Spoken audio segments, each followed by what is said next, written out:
Herzlich willkommen zurück zu einer neuen Folge von Mario Kart 8 und heute spielen wir den Mondcup. Und da bin ich sehr gespannt drauf, vor allem wegen der letzten Strecke. Aber erstmal starten wir mit Pflaster von Berlin.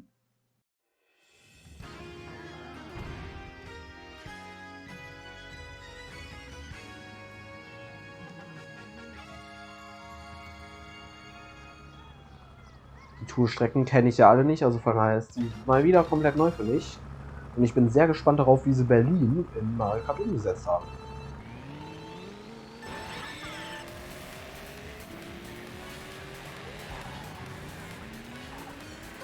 Nice, erstmal direkt durchs Brandenburger Tor. Und hier auch schön die Autos von Autobahn und so. Also die fahren ja auch ganz viele Strecken rum. Oh, okay, einmal komplett rum um die Siegessäule.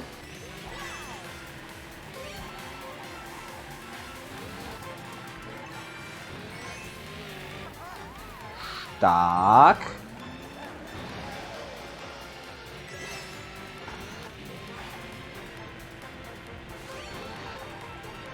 Aber die Musik ist auf jeden Fall geil. Die habe ich vorher schon gehört. Die ist richtig nice.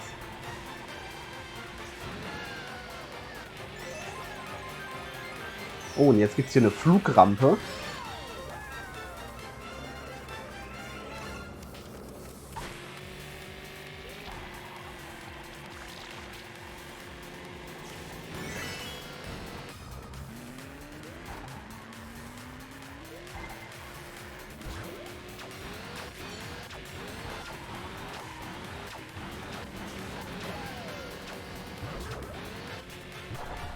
Ups. Ja gut. So war es eigentlich nicht geplant.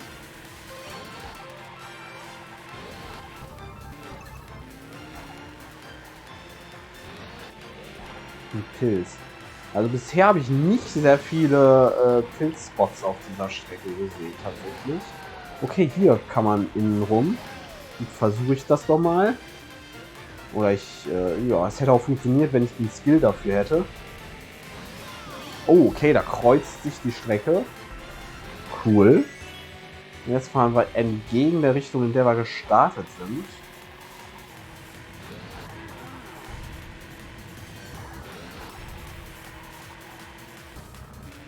Okay. Und da kommt eine blaue, weil natürlich kommt da eine blaue.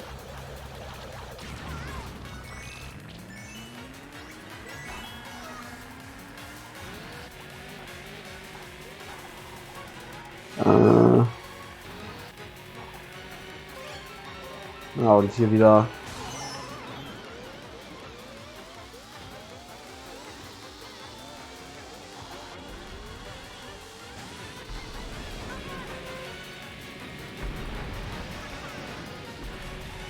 Da wird nichts draus werden. Werde ich nicht mehr bekommen. Ah, es war knapp.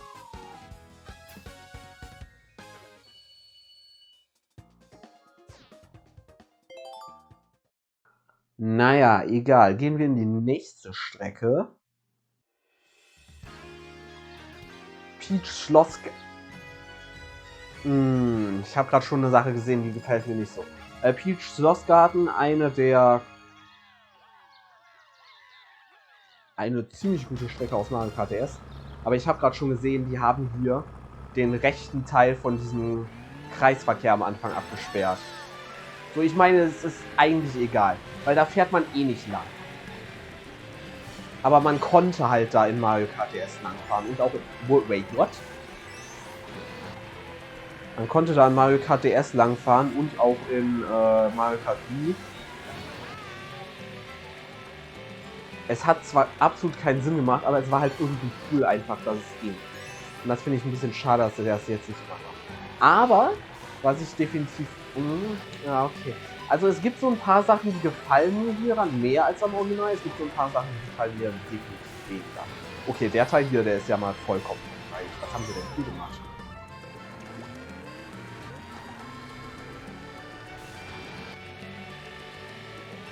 Okay, interesting. Scheinbar fährt man hier auch später noch anders irgendwie.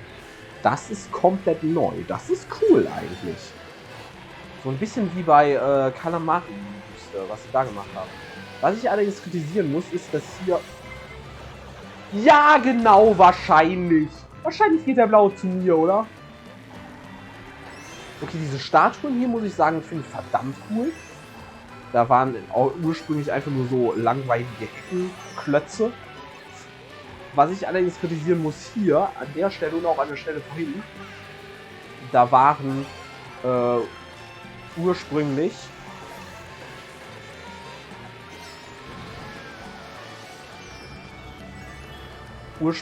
eigentlich so Blumenbeete. Und wenn man dann da durchgefahren ist, ist man halt langsamer geworden. Und das finde ich extrem blöd, dass sie das rausgeht. Okay, jetzt fährt man hier lang. Lol, fahren wir jetzt rückwärts. Okay, das ist schon irgendwie cool.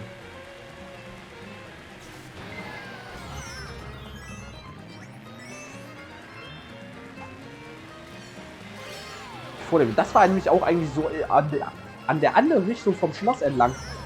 Ey, jetzt werde ich auch echt von allem getroffen hier, ne? In eine andere Richtung am Schloss entlang fahren war eigentlich sowas, da wollte ich auch immer mal KTS machen. Weil es da so aussah im Prinzip, als wäre da noch so ein Weg.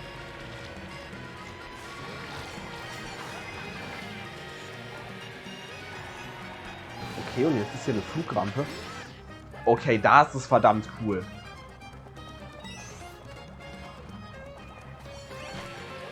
Boah, das ist ganz schwer einzuschätzen. Es gibt halt einige Dinge, die gefallen mir viel, viel besser als im Original. Oh!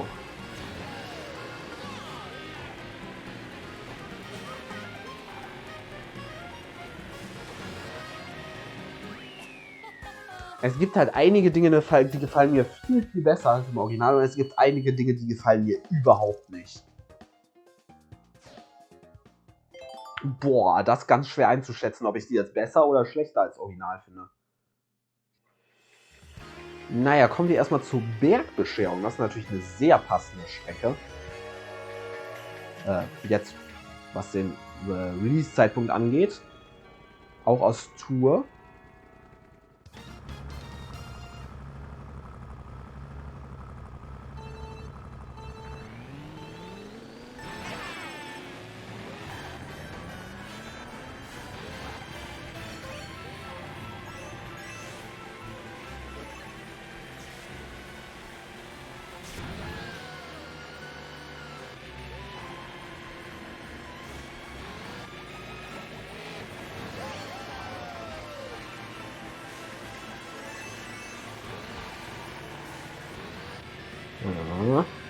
Anti-Gravity, okay.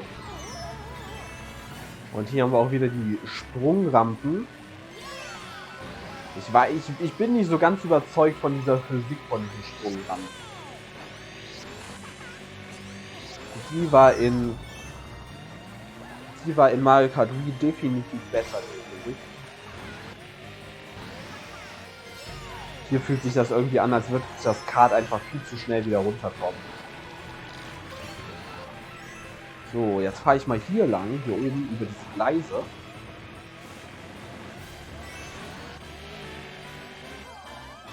Das hat nicht so gut funktioniert. Aber dafür ein schöner Snipe. Kann man auch mal machen.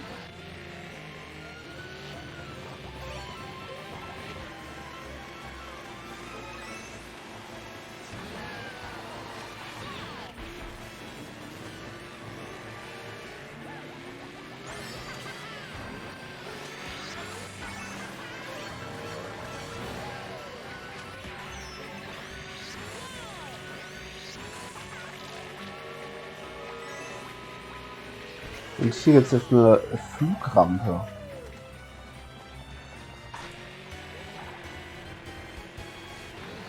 So, okay, jetzt versuche ich wirklich hier oben über diese Gleise zu fahren.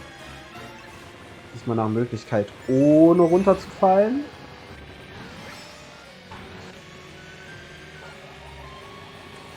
Nice. Zum Glück hat sie da vorher den Panzer weggeworfen. Okay, dass der Blitz kam, hat mir jetzt tatsächlich geholfen, weil sie dadurch auch langsamer wurde.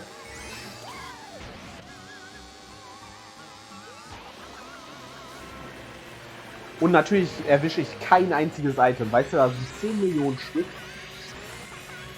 Aber ich schaff's natürlich irgendwie an allen vorbeizufahren.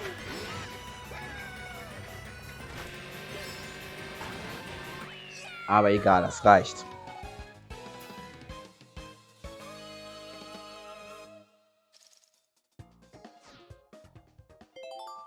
Aber jetzt kommt natürlich das absolute Highlight dieser Welle. Die beste Mario Kart Strecke aller Zeiten.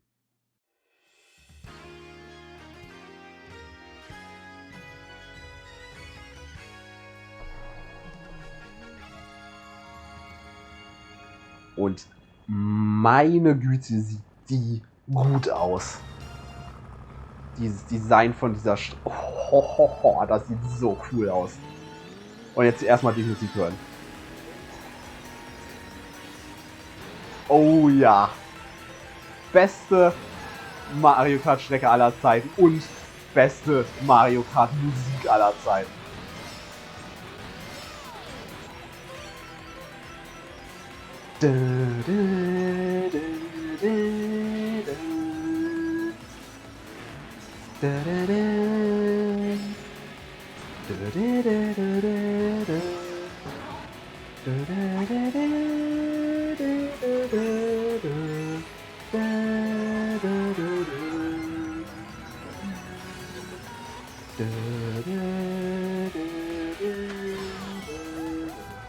Und jetzt hier auf den Ring fahren, das ist auch so eine coole Idee.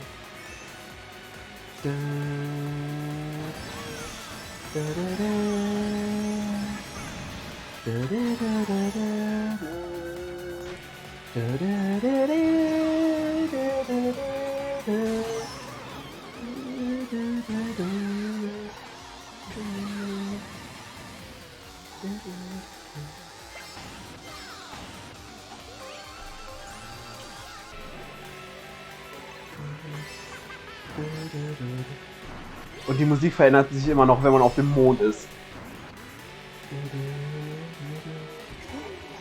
Das fand ich immer so ein cooles Feature. Diese Strecke ist perfekt. Ganz ehrlich, die haben nichts geändert und das war absolut richtig so.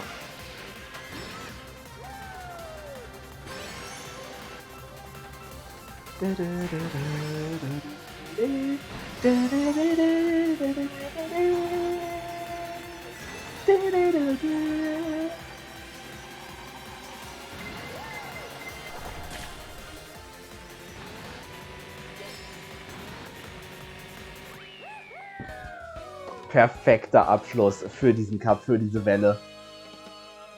Absolut großartig.